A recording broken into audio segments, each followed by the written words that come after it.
What up? You hear me? Yeah, I can hear you. Okay. All What's right. going on with you? Oh shoot. Hey man, man, hey, your boy need a vacation, man. I've been working too hard. I, Shoot, I could relate. Definitely. If you could take one, where you go? I'm not in Mexico right now. I'm, I'm trying to tell you, boy, them boys ain't playing over there, man. I was like, hey man, listen, hey, listen, my hat's off. I can whatever happened, I feel bad, but man, look, yeah, do your research before you take all these trips. Yeah, Yeah, especially now. It's crazy, bro. yeah. I want I to wonder travel what all out of I want. country. They U.S. citizens. I wonder what the government gonna do about that. Yeah, I mean, I like to go travel like everybody else, though, but man, hey, listen, you gotta understand these other countries don't like us. Yeah, they don't like our country, bro. Look, Not if only I, that, you got some racist the blacks, real heavy. yeah, Yeah, everything, and they are just, that's, oh, hey, look, if it ain't, if we just ain't on the tourist side of things, that's it. I could definitely second that, my brother. Definitely, Mhm. definitely second that. You was able to do hook up everything with the guest? Yeah, I'm waiting on him now. He's Oh, okay. texting me. What I was finna say, so what you think about I see they trying to entertain the hurt business a little bit with Montez and Hawk, MVP. What is his name? Umis? Umis. Ole Miss. Is it Ole Miss? Yeah, and this is what I just like before, I don't like it without Bobby Lash. I know. And then it's everybody swearing. I mean, trust me, I like Montez, but y'all already scarring him for life right now. Oh, he needs a singles run. No, he don't. Right. No, he don't. No, he don't. He don't. He don't. Let him build his character first, cause then I guarantee you this: they are gonna say Montez only doing what he doing because he with Bianca. You think they're gonna make him like he ride our coattail? Like he riding a coattail? Yeah, I can already imagine. Okay. All right, for to get into it now. Okay. He waiting on the, see he used to doing links. We just send passwords. Right. Yeah. Hey, this your guess, so you take it off. I don't Hmm. had Hakeem Roy was like, they was like, what's the link? They was too. I'm gonna shoot you this meeting ID and password. Password, You yeah, shoot, log on yeah. to the website and put the information in, and then you on. Yeah. Gotta But do a little lead work. with the link, it take you right there. Well, damn that. You gotta do a little work. That's what's wrong with us now. We too goddamn lazy. Yeah. You want it right now. You want everything right now. Yeah, but like I said, we finna talk about the freestyle music.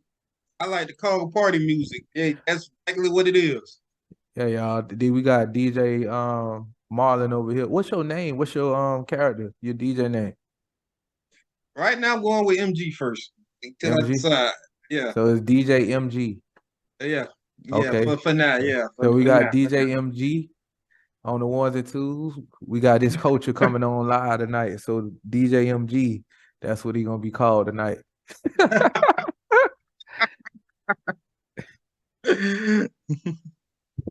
Y'all make sure y'all check DJ MG out live.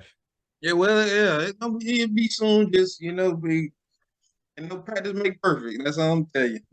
Yeah, of course.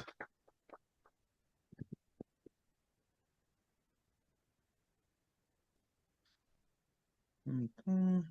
You think they're gonna let Bianca lose that to Oscar?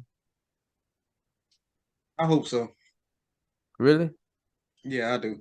Explaining. I want to know why. Bianca don't need it. But you think so you saying that she don't need it as if she solidified. Yeah, she is. She up there, so she don't Yeah, need a no, belt. Because I yeah. remember we had a discussion like that before. Yeah, And this would be a nothing. good time to put in that little edit part that you would always be talking about.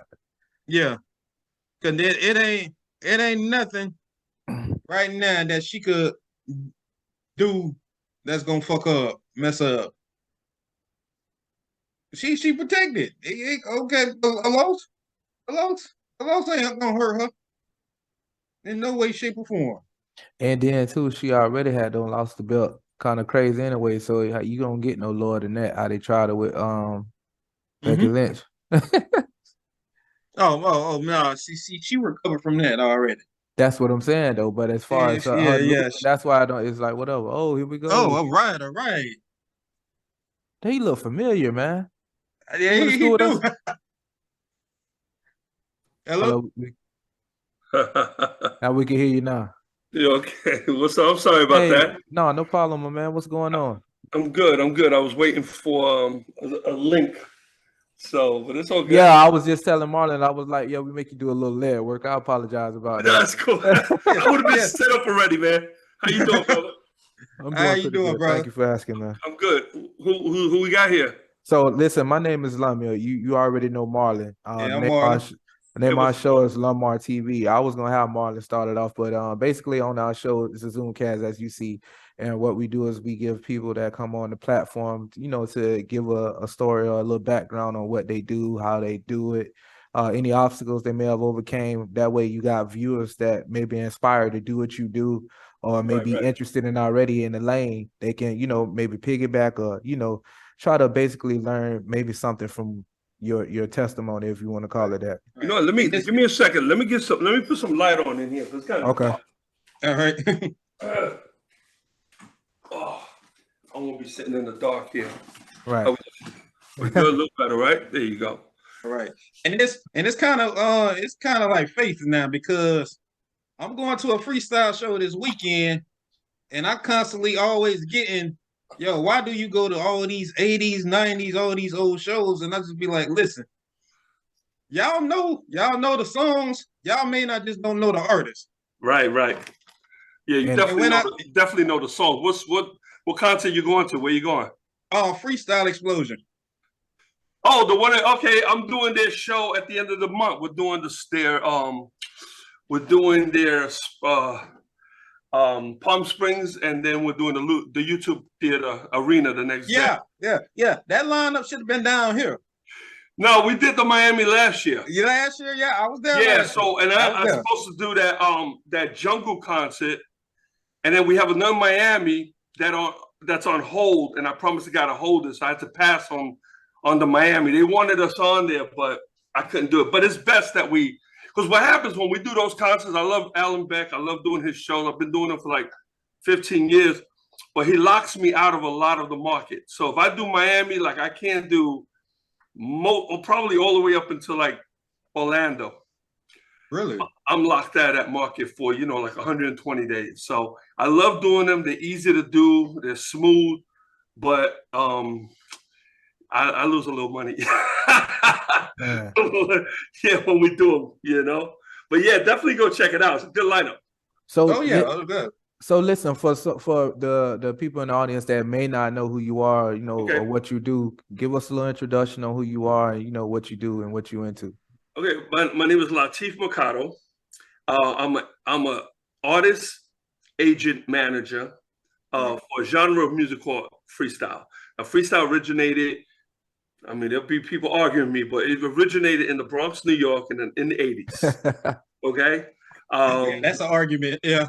Yeah. So, Miami will be my first ones that will be arguing with me. Right. So Miami will be the first ones. And then the 5 boroughs they'll start to they'll argue a little bit. It'll style out and work his way in. Right. So I came up in the 80s, and my thing was hip hop. So I was a diehard hip hop head from the minute it came into it evolved. That was my goal. And I had a great job when I left high school. I had a really good job. So I was able to build me a little studio. And at my age, I was like 17 years old. It was like you didn't see that too often. And the place and I lived with mom, so I had no bills. All I had was money to spend on shit, And I used to bring a drum machine. I had an RX-15 dope drum machine. I used to put it in a briefcase, and I used to bring it to work. I worked maintenance, And I used to run the freight elevator. So I used to plug the drum machine into the freight elevator outlet, and I used to do beats. And these people used to come in, like the workers, because I only did the freight elevator for the workers. And they used to tell me, they said, man, what are you doing? I used to let them hear the beats I was doing. And I would rap for them. And they said, man, you got to meet Tony. They kept talking about this guy, Tony.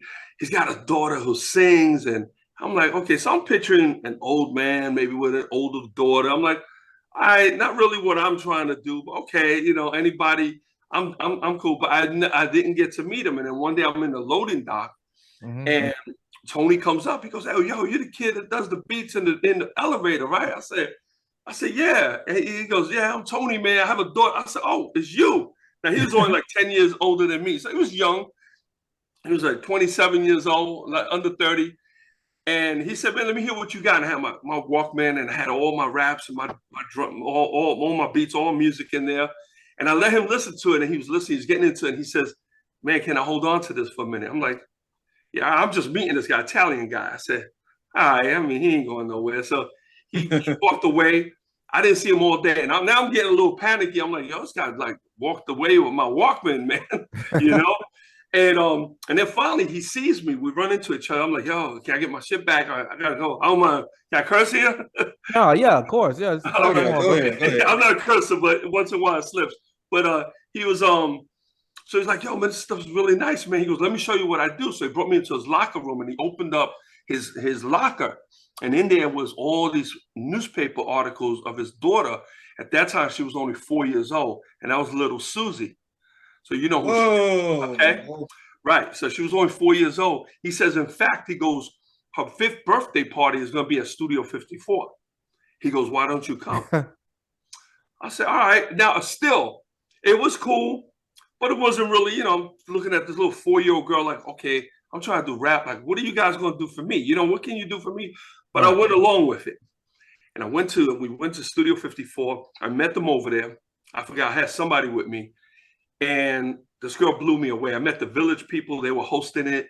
It was so many acts that night, and it was all for her. It was her party. And she hadn't yet get a record out yet. She was a local. She did a lot of cover songs. And that's when I realized, I said, wait, she's not doing little kid stuff. She's doing Madonna covers. And I was just about to say, yeah.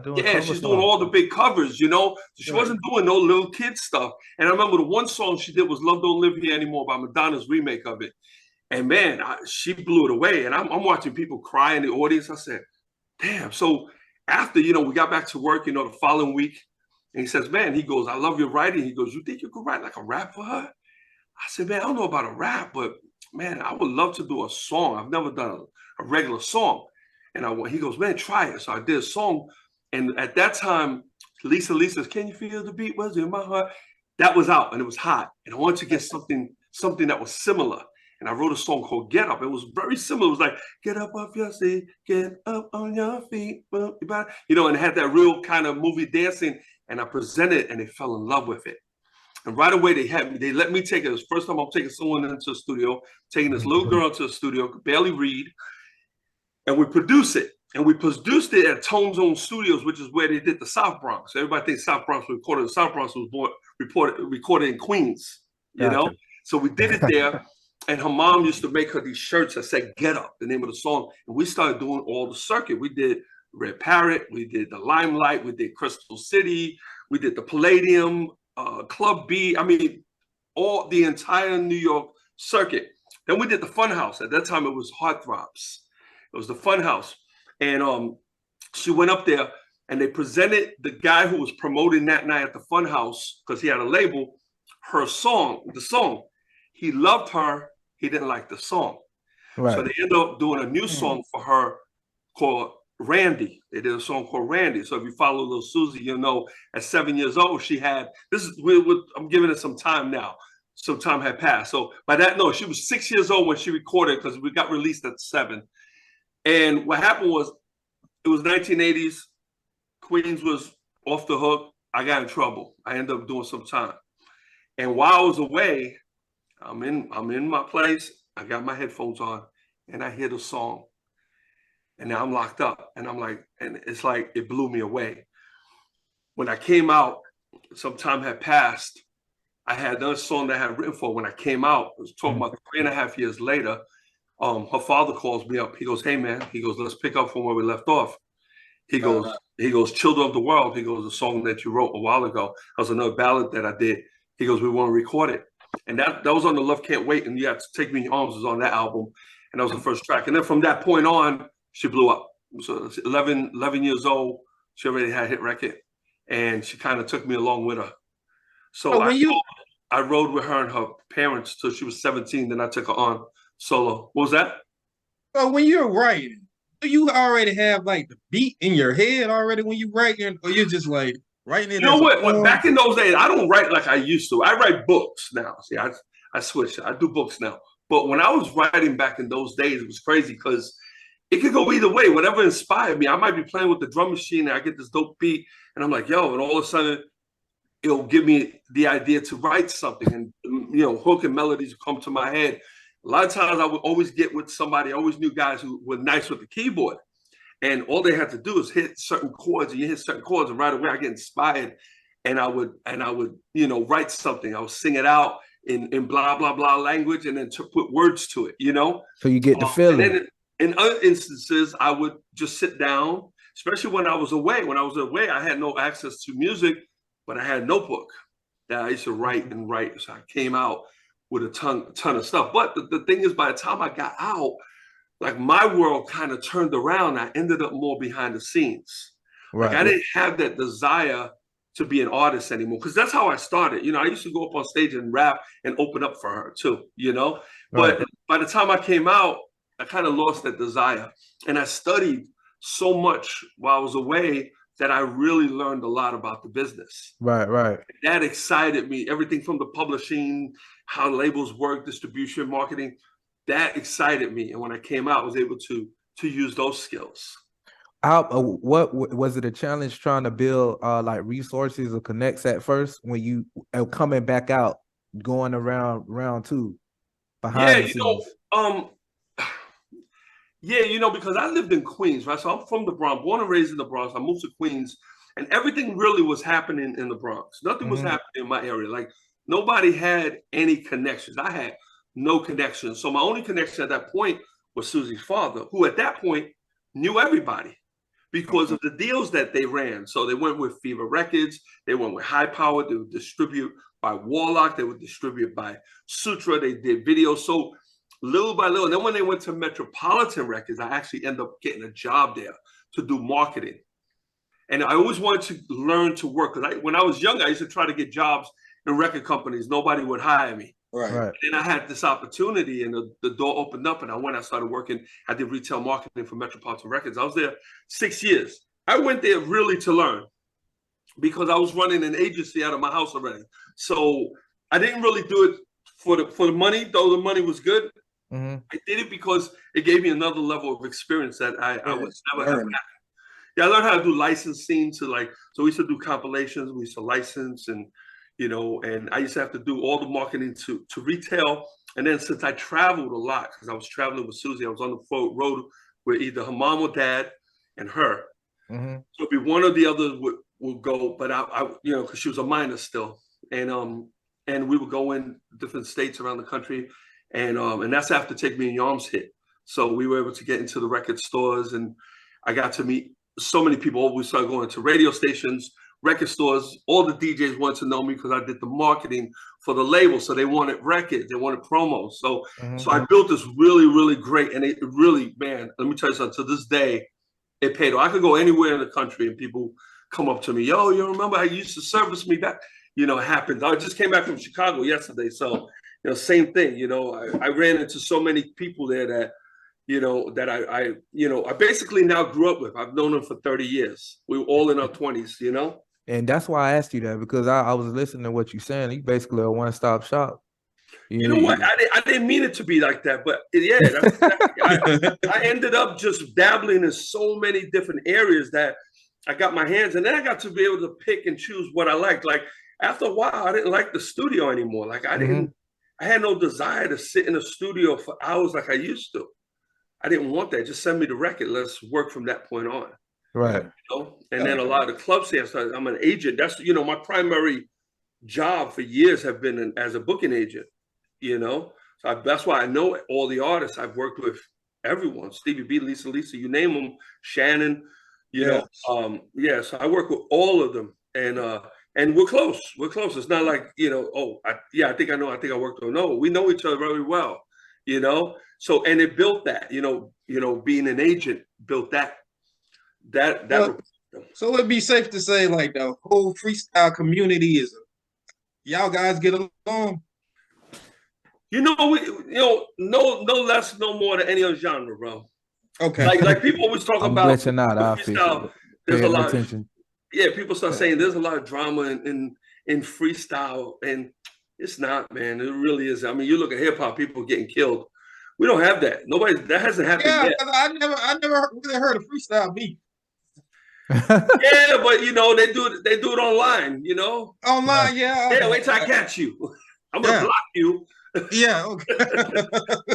Yeah, but there was, because you know, as the time went on, when I'm married to Angel from the Cover Girls, lead singer. We're together now 20 years. So when I first got with her, I basically had to take her from another manager who was, you know, pretty much really abusing and taking advantage. And when I did that, he had a huge following. And that following included fans, producers, other artists. But I had to stand up for something, because what he did is he took the Cover Girls and created a fake version. And he put that fake version out there, and he promised me he was going to do it. And he did it. And he had done it before.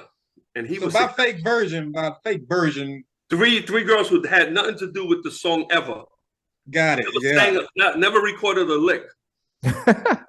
Right. So, you know, what happens in those situations, right? People say, well, why wouldn't he just keep the originals? Well, this is how it works. So you got a manager who makes, I'll just throw a number because that number doesn't even apply to him. But let's say a manager gets 20% of the group.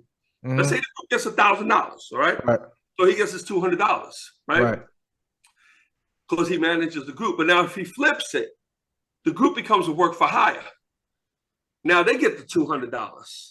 Exactly. He gets the rest. Because they work for him. They work for him. So he can't do that with the original group. And that happens everywhere. Whenever you see that and it's questionable, it's like, man, you know, why don't they have the original? Somebody owns the trademark or claims to own the trademark. You know, entertainment law is a hard one. It's very expensive too. So, wow. Yeah. So a lot of people don't want to get into it. Then you're dealing with freestyle. You know, those artists are not going up there making the bank. They're hip hop artists.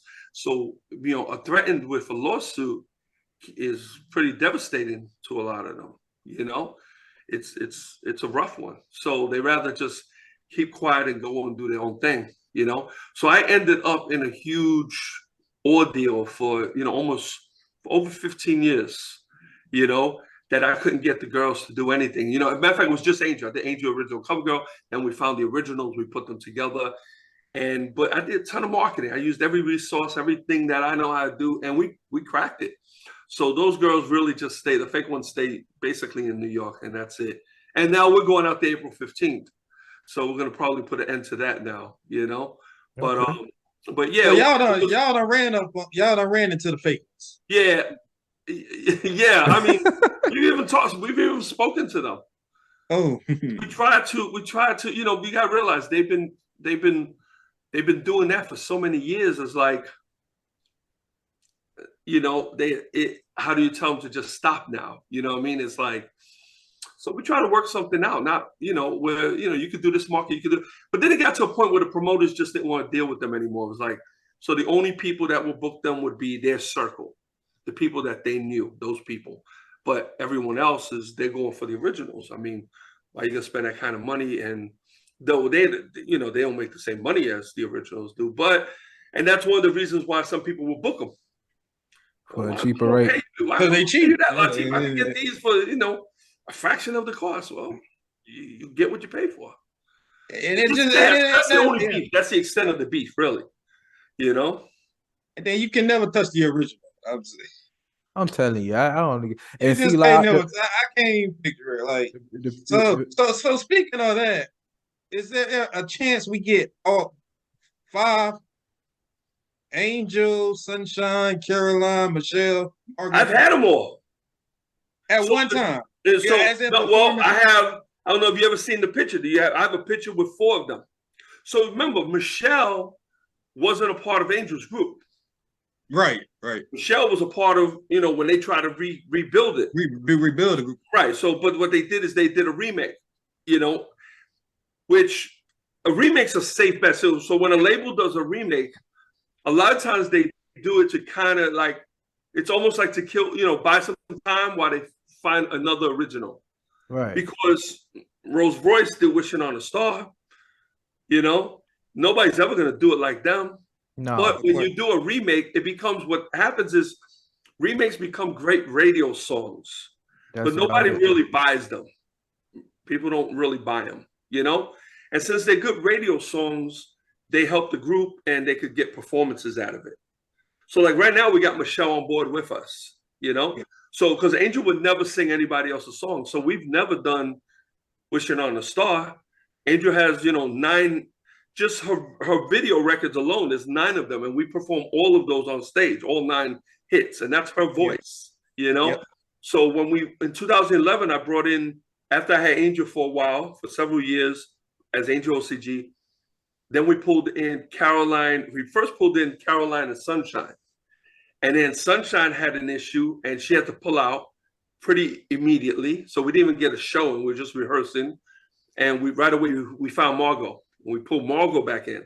So now we had Angel, Caroline, and Margot, which is like a prime lineup. Like that's the lineup that was the touring lineup. Even though Sunshine's from the Show Me video, and she's the absolute original, she didn't tour or do all the other videos like Marvel did. So Sunshine only did the 2-song video, so she did Spring Love and Show Me. But just the fact that she did Show Me gave her a lot of weight. Did you see us on Wendy Williams? Yep. All right. So that was a big one because I promised the girls, I said, because they were like, when we're going to do New York? I said, when I bring you to New York, it's going to be huge. I didn't know what I was going to do. I said, it's going to be huge. And it was. Yeah, it was huge. It was huge. Yeah. And we had to keep that on the down low to the point where the old manager wound up calling me after it aired, trying to get information. I was like, I ain't giving up my resource, man. Right. Not only that was the last with Michelle Visage and Leah Remedy. That was their last episode on the Wendy Williams show. And then Wendy wasn't coming back. Oh, so that's a statement. Oh man, that's timeless. You know what I'm saying? So that's the absolute last show. And then it became the Sherry Shepherd or whatever they call it now, Yeah. So, but when we did that, the first thing I told the girls, as a matter of fact, I kind of had to deceive the girls a little bit because I didn't want it to slip. So I had to tell them, well, listen, we don't know. We don't have a date. We don't know when, but I need you guys to be ready. I got several dates, but I don't know so I had to kind of leave it like that, just in case. And then as soon as I had the date, like 2 days later, I was like, and Michelle couldn't do it. So thank God I was able to get Sunshine back on, which was great. It was great to have Sunshine. So we got her on. We flew, she's up in Albany. We flew her down, we flew Margot down. And it was me and Angel's first time back in New York in like 15 years. So, and then it was a surprise performance. And, we did a sound check and did a little rehearsal that day. It was really cool, but it made a huge impact. And it spun a lot of heads. It was good timing too, man. The last show, I said that's a memorable moment. So it is. It's sick. Oh man, it is. Hey, it was good. And I promised them that it was going to be big. I think it was well over 2 million people that viewed it.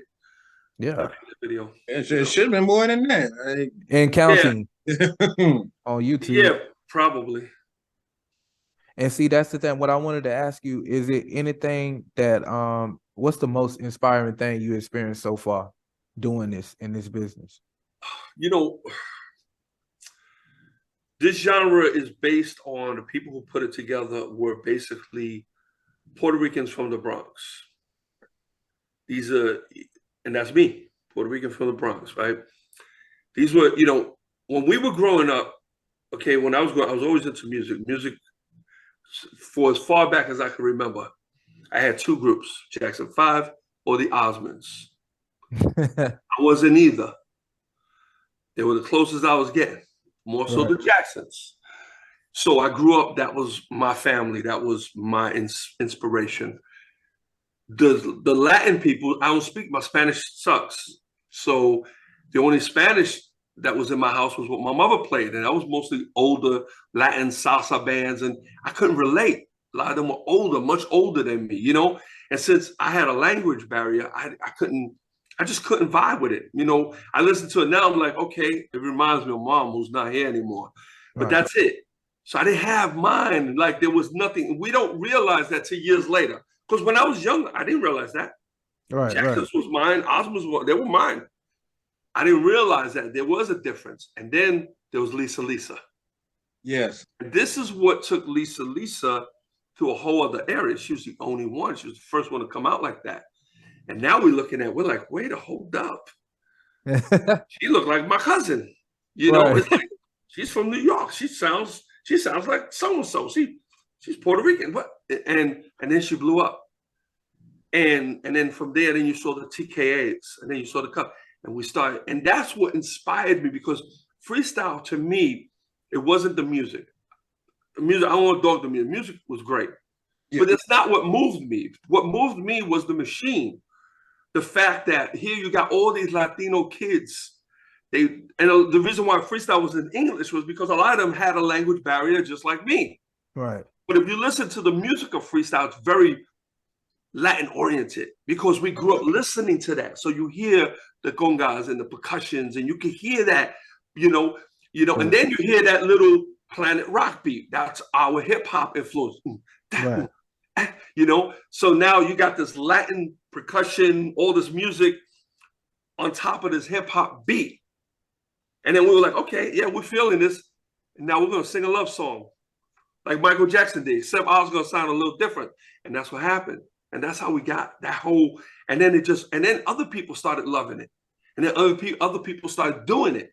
And it just kept getting bigger and bigger. And then the labels picked it up, and the majors got involved. And then there was music videos, and it just took off. And it was so crazy because I caught it just in the beginning, right before it sizzled. But I didn't see my first freestyle music video until I was upstate in the day room, sitting in the day room. It was the first time I ever seen Sapphire, George Lamond, and my wife. What year was that? 87. I was just about to say, because I got introduced to freestyle by going to Galaxy Skating Ring down here. That's all I was going to say that. We didn't realize real heavy in the skating ring. We just knew it was like party music. It was just feel good music. Yeah, we didn't have a name. We didn't have a name for it. So like Marlon said, like I don't know the names, but if you play the song, name came years later. The name actually came up. I think the name came up in the 90s. I don't think the name was even there. It was dance music. It was dance music, you know. So yeah, look at I always love music. Yeah, I always love Spring Love, but I never knew who the hell sung the song. What, Stevie B? Stevie B, yeah, I know now, but every time it'll come on the radio, I'm like, yo, who sings this? Who sings this? Oh, they go to the next. Remember, cover girls have a Spring Love too. They have. Yeah, they do. Yeah, they do. Yeah, they do. Yeah. Yeah. And I'm like, come on, why can't you never find the name of the artist, man? Come on. Yeah. Stevie B got a new podcast. I just did his podcast last week, Thursday. Yeah, it's supposed to air, I think, this week or next week. But Stevie's. I mean, he's the king, bro. Really. Yeah, he is. If anybody ever say he's not, let me tell you something. People, that's a big controversy because some artists, that shouldn't be labeled. It's not about that. I know who you're talking about. I mean, there's a lot of them. There's a lot of them. It's like in the market. You even get fans, But see, like when I tell people, I'm like, some fans call Judy the queen, and some call Lisa the queen, and some call SUZY the queen. Trinier. Trinier. And then I don't have a problem with that because my mom was my queen. My wife is my queen. You know what I'm saying? We all have our own, so I never had an issue with that. Mm-hmm. And I never, but then people think that Stevie, gave himself that title. No, that title was given to him by promoters. I remember I'm an agent. I worked with Stevie for many years. So nobody don't know, I know numbers. Yeah. I know what people make, I know how they roll. I know where they travel. I know how many people they pack in, and I know what cities and states that they do. So I know it on a whole other level. Right. Yes, Stevie is right, way up there, and he belongs closing all of these shows. He's the one that has to close these shows. He has to be the headliner, you know? Yeah. You know? Well, Like he made a call one time, and I called him for a show maybe about a month ago. And this is not the first time I heard. I said, yo, Stevie, he was, hey, what happened to that show at this I think it was Detroit. I said, I mean, they said they can't afford you. He goes, well, you know, they can't afford not to have me. That's his famous quote, you know, and it's true. It's true. I get it, you know? So, but, you know, I give him the respect. You know, he's older than all of us, and he has a lot of history, a lot of knowledge. And he did his thing, man. And I think what people got to do instead of, you know, trying to say something is learn from him. He's got a lot to teach us. That's it, man. You know? Right. But other than that, man, I mean, I love our community. I think we have a really good, you know, I think we've come a long way. I think the artists look incredible. The girls are looking just as fine as ever, all of them. The dudes are just doing their thing. All their performances are seasoned. They've really became, you know, they know their business. Right. You know, and I like when we were just in Chicago. I had Angel, SUZY, Lizette, TKA, Suave. Somebody else's I'm missing. You know? Hey. And then we did the cruise. We did the cruise, what, last month? Man, I was just about to ask you, would you take a residence in Vegas if they offered? You know, it would have to be something totally different. So me and my wife, we have a project that we've been working on for a few years that can do a residency. But to do a residency for what we do, I think is just too much because we do track shows. So the only one that goes on stage with a band is Stevie. So we can go up there. So in order for us to hold a residency, like it has to be a lot bigger than what we already do. Yeah. So, yeah, gotcha. Yeah. So you know, so right now, like you're going to the one this weekend in Miami, right? So they're gonna have eight acts on there, something like that, right? So 12 acts. Look at that. So everybody has approximately 15 minutes that they're given. Right. They gotta get all their music up in there. Then at the end, so the last two they're gonna close gonna be Lisa, then Stevie's gonna close. You know? So are you guys familiar with Freestyle? You know, Freestyle? Don't Stop the Rock? They're from your Those are my boys. Yeah, what I'm saying, like, and then like with the whole Freestyle, like, yeah, those are my boys. LB, yeah. Every lineup is like a dream lineup. You can't go wrong. Okay, if I don't see this artist on this lineup, I'm gonna be like, oh damn, well, okay, I see the next 12 people on this show, and if I get another 12 on the next show, and still feel like I think. And that's all it is. You know, you can't. You know, people. You can't go to these shows expecting something. It is what it is. What it's, you know, so like I have a newsletter that's out and I have to write an article because somebody tweeted, they responded to one of my tweets and they're like, they had an issue with the artist singing over track. And I'm like, okay, I get it. We've all done bands. We all have more than enough material to carry an entire concert. But what happens is, the reason why something like the Freestyle Explosion does well is because they do that. They do the 12 acts on stage. They make it worth that money. You see the price of those tickets. They make it worth it. They can't really do that. It's hard to do that with just 3 or 4 acts. So if they're going to do 12 acts, not everybody can go up there with a band. It's not going to happen. Unless we're doing, you know, Woodstock. It's not going to happen. They got 4 hours. It's too much moving and going. Everybody got to move their stuff. Yeah, and then not only that, the promoter runs into a time. There's a time constraint, and those penalties for going over the time are severe. I mean, they could run anywhere from, you know, $1,000 on up for every 15-minute increments. That's how they're done. Well, Mr. Mercardo, man, I'd like to thank you so much for giving us your time and coming on the show. We definitely got to do a round 2, man. We'll put all the information in the description as far as what you got going on. Right. And whenever my newsletter is very important. So whatever you guys, we'll put it in the description. Yes, definitely. We'll promote it through everything too with the YouTube. But Mr. Mercardo, thank you for your time, man. Because we're running out and I don't want to cut you off. Yeah, we ain't trying to cut you off. Yeah. And